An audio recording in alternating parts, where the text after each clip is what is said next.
Isaac Anderson, scene 2, take 1, Mark. So many people experienced your dad's influence all over the world. But what was your experience of him at home? With my dad at home, he was an extremely angry, abusive, and dangerous person. My dad is somebody who is very narcissistic, very obsessed with control, very obsessed with power.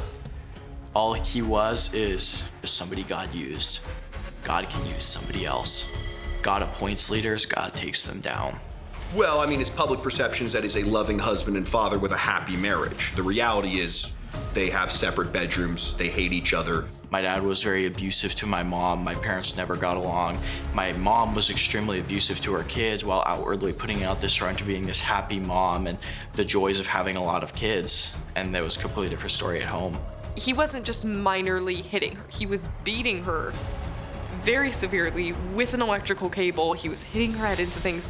It was not anything that could be mistaken for some sort of fetish or whatever.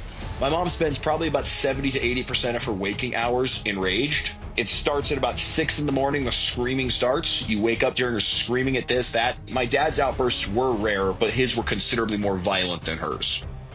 Everyone sees him this way, and they know that he gets crazy on screen, and they know that he's in the pulpit that way, but for some reason, the rest of us didn't see that. They're not gonna be like seeing everything that's happening behind the pulpit through the lens of what's happening at home.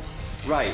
It's not like he was really, really good, but then he had this downfall. Yeah, he in his sermon is talking about if I'm disqualified now, I was disqualified when I made after the tribulation or whatever. Like, yeah, if we're gonna play that game, yeah.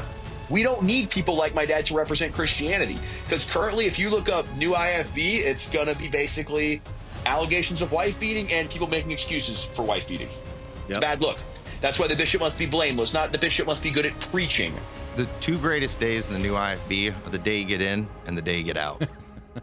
I'm the man of God here. I meet the qualifications. I run this church, and if you don't like it, then get out.